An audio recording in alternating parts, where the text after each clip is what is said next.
Mark dream garden আবাসন প্রকল্প একের নবনির্মিত ভবনের ফ্ল্যাট গ্রাহকদের কাছে আনুষ্ঠানিকভাবে হস্তান্তর করেছে মার্ক ড্রিম গার্ডেন আবাসন একটা নিরাপদ শনিবার সকালে চট্টগ্রামের অক্সিজেন নয়ারহাট জালালাবাদ আবাসিক এলাকায় বর্তমান সময়ে আবাসন সমস্যা ও সম্ভাবনা শীর্ষক আলোচনা সভা শেষে গ্রাহকদের ফ্ল্যাট হস্তান্তর করা হয়।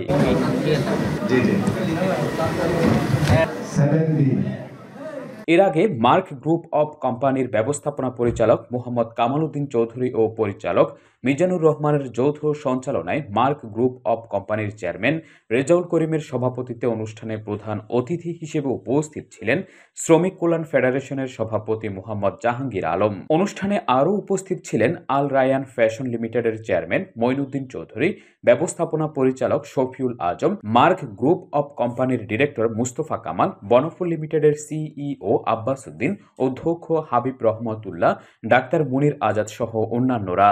মার্ক ড্রিম গার্ডেন আবাসন প্রকল্প একের 4 কাঠার উপর নির্মিত 8 তলা বিশিষ্ট 16 ইউনিটের দৃষ্টিনন্দন আবাসিক ভবনটি অত্যন্ত দৃষ্টিনন্দিত ও স্থাপত্য শৈলীর কারণে এটি অনন্য আবাসিক প্রকল্প। প্রজেক্টের প্রতিটি অ্যাপার্টমেন্টের খোলামেলা ডিজাইনের কারণে আলো বাতাসের চলাচল থাকবে সার্বক্ষণিক। নির্মাণ সামগ্রীর অস্বাভাবিক মূল্য বৃদ্ধির পরও মানের ব্যাপারে কোনো আপোষ করা হয়নি বলে জানান মার্ক ড্রিম গার্ডেনের পরিচালকরা। আল্লাহ সুবহানাহু ওয়া তাআলা আমার জন্য একটা নির্ধারণ করে রেখেছে, আমার তো আমি কোথায় যাব, কি খাবো, কোথায় ঘুমাবো, কিভাবে কি করবো, এরপরও দোয়ার মাধ্যমে অনেক কিছু পরিবর্তন হয়। এর জন্য আমরা চেষ্টা করে যাচ্ছি আমাদের পরিশ্রম, মেহনত, সততা সবকিছু দিয়ে সমাজকে, জাতিকে কিছু দেওয়ার জন্য। কিন্তু আমাদের যে এই পথ ছাড়া দেখা যাবে কেউ 40, 50, 60, 70, 80, সর্বোচ্চ 110 পর্যন্ত আমরা বেঁচে থাকবো, কিন্তু এরপর আমাদের কর্মযোগ্যতায় বেঁচে থাকবে। সেই স্বপ্ন নিয়ে আমাদের পথ ছাড়া আমরা চাচ্ছি আমাদের সব পথ চলাটা এবং ইনডোরের টাইমটা আমাদের সুন্দর হয়। আমরা এটা এই সুন্দর দিয়ে আমাদের এই পৃথিবী, এই সমাজ, এই পরিবারকে আমরা সাজাতে পারি ইনশাআল্লাহ। সম্মানিত উপস্থিতি, আমরা আপনাদেরকে যে জ্ঞাতকে বলতে চাই, আমরা আমাদের যে মার্ক গ্রুপ এবং আমাদের দেশের ব্যবসা এবং আমাদের 1 টাকাও আমাদের কোনো ব্যাংক লোন নেই। তো আমরা বাধ্য হয়ে ব্যাংকে যেতে হচ্ছে, দেশীয় আইন এবং বিদেশি আইন, এবং আমাদের যেহেতু আমরা বিদেশের সঙ্গে ব্যবসা করি, আমাদের গার্মেন্টস ব্যবসা, আমরা বিদেশের বাইরে, ইউরোপ, আমেরিকা এবং বিভিন্ন দেশের বাইরে 1 টাকা এখন পর্যন্ত আমাদের কোনো প্রজেক্টের ব্যাংক লোন নেই, আলহামদুলিল্লাহ। তো আমাদের স্বপ্নটা হচ্ছে, আমাদের একটা কমিটমেন্ট হচ্ছে, আমরা সততা বজায় রাখবো, না পারলে আমরা সারেন্ডার করবো। আপনাদের কাছে বলবো, আমাদের দ্বারা এটা করা সম্ভব হচ্ছে না। আপনাদের জন্য এরকম একটা আমানতদার মার্ক কোম্পানির মতো কোম্পানি আপনাদের সামনে আমরা হাজির হয়েছি। চলার পথে আমরা কেরালা, ইন্ডিয়ান প্রদেশের মানুষগুলো যেভাবে দৃষ্টান্ত স্থাপন করেছে, আমরাও চাই সকলে মিলে বাংলাদেশকে একটা মডেল ব্যবসায়ী গ্রুপ তৈরি করার জন্য। এই গ্রুপ তৈরি করতে গেলে আপনাদের সকলের সহযোগিতা আমাদের দরকার। আশা করি আমাদের এই বিভিন্ন প্রজেক্ট যদি আপনারা ভিজিট করেন, খবর নেন, সততার মানদণ্ডে আমরা 100% চেষ্টা করেছি। আমাদের যেহেতু লেনদেন, ব্যবসায়িক লেনদেন, আসলে এটা মানুষের লোভ সামলিয়ে সৎভাবে পরিচালনা করতে পারে না। বাইতুল হিকমা মাদ্রাসা সম্বন্ধে আপনাদেরকে কথা আসছে এখানে।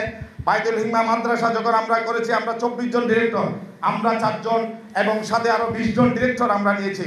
একটা বাইতুল হিকমা মাদ্রাসা আমরা ফটিকছড়ি পৌরসভাতে প্রতিষ্ঠা করেছি। আলহামদুলিল্লাহ, একটা থেকে এখন 4টা হয়েছে। ফটিকছড়ি পৌরসভার বুকে ওই মাদ্রাসার জন্য আমরা 23 ঘন্টা জায়গা কিনেছি মাদ্রাসা প্রতিষ্ঠা করার জন্য। আবাসন প্রকল্পে আসছি আমরা অলমোস্ট 3 বছর হচ্ছে আলহামদুলিল্লাহ। 3টা প্রজেক্ট রানিং আমাদের চলছে। আরো 4-5টা জায়গা আমরা আলহামদুলিল্লাহ আমরা মার্ক গ্রুপের জন্য কিনেছি। ওই জায়গাগুলো আমাদের সিদ্ধান্ত আছে, আমরা এভাবে 10 জন 20 জন সাথে নিয়ে আমরা ওই বিল্ডিংগুলো আমরা ডেভেলপ করব। ঢাকার মাটিতে আমরা 117 জন পার্টনার নিয়ে 3টা বিল্ডিং করেছি আলহামদুলিল্লাহ। ওদের সাথেও আমাদের কমিটমেন্ট ছিল 3 বছরের মধ্যে আমরা ফ্ল্যাট হস্তান্তর করব। ওদের আমাদের কমিটমেন্টকে আমরা ভাঙিয়ে 2.5 বছরের মাথায় 117 জনকে পরিপূর্ণ জাস্ট চাবি হ্যান্ডওভার করেছি আমরা। আমাদের মার্ক ড্রিম গার্ডেন আবাসন প্রকল্প একে ফ্ল্যাট হস্তান্তর অনুষ্ঠান, যদিবা আমরা আমাদের এই পথচলা আজকে থেকে নয়, আমাদের পথচলা দীর্ঘদিন থেকে। তবে আমি যেহেতু ভালো বক্তা, আমি ভালোভাবে গুছিয়ে বলতে পারবো না, চেষ্টা করব কিছু ধারণা দেওয়ার জন্য। আসলে আমরা খুব বড় পয়সাওয়ালার ছেলে সন্তানরা নয়, আমরা মধ্যবিত্ত নিম্ন মধ্যবিত্ত পরিবার সন্তানরা আমাদের যে স্বপ্ন সেই স্বপ্নগুলোকে ধীরে ধীরে বাস্তবায়ন করার জন্য অনেকজনকে আমাদের অনেকগুলো ব্যবসার মধ্যে সামিল করেছি। প্রথমে আমরা চেষ্টা করেছি আমরা নিজেদের মধ্যে সমমনা কয়েকজন দিয়ে আমাদের একটা দুইটা প্রকল্পকে দাঁড় করানোর চেষ্টা করেছি এবং নিজেদের যে সততার যে কথাটা ইতিপূর্বে আমাদের শ্রদ্ধেয় একজন বক্তা বলে গেছেন আমানতের কথা। মূলত আসলে আমানতদারিতা এটা বিশাল একটা বিষয় আমাদের দেশে। আমাদের দেশটা এমন হয়ে গেছে, এখানে অনেকজন প্রবাসী ভাইয়েরা আছেন, ধারণা থাকা দরকার এই দেশের মানুষের এমন ধ্যান ধারণা, এমন চিন্তা, টাকা যার হোক আমার পকেটে যখন আসছে এটা আর কারো না।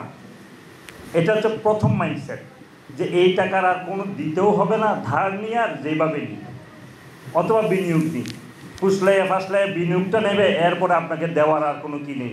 আলহামদুলিল্লাহ আমরা সেই ট্রেন্ড চেঞ্জ করেছি। বর্তমান সময়ে আবাসন সমস্যা ও সম্ভাবনা শীর্ষক আলোচনা। আসলে আমাদের 18 কোটি জনগোষ্ঠীর এই সোনার বাংলাদেশ দীর্ঘ পথ পরিক্রমা পাড়ি দিয়ে স্বাধীনতার 55 বছর পার করে আমরা এমন একটা সময় আজকে এই অনুষ্ঠান করতে যাচ্ছি। খুব অস্থিতিশীল একটা সময় আমরা অতিক্রম করতেছি। এই অস্থিতিশীল সময়ের ভিতরেও আমরা যে একটা এই ধরনের খুব স্বল্প সময়ের ভিতর আমাদের এই প্রজেক্টটা আপনাদেরকে হস্তান্তর করতে পেরেছি, এটা আল্লাহর কাছে লাখো কোটি শুকরিয়া জ্ঞাপন করতেছি।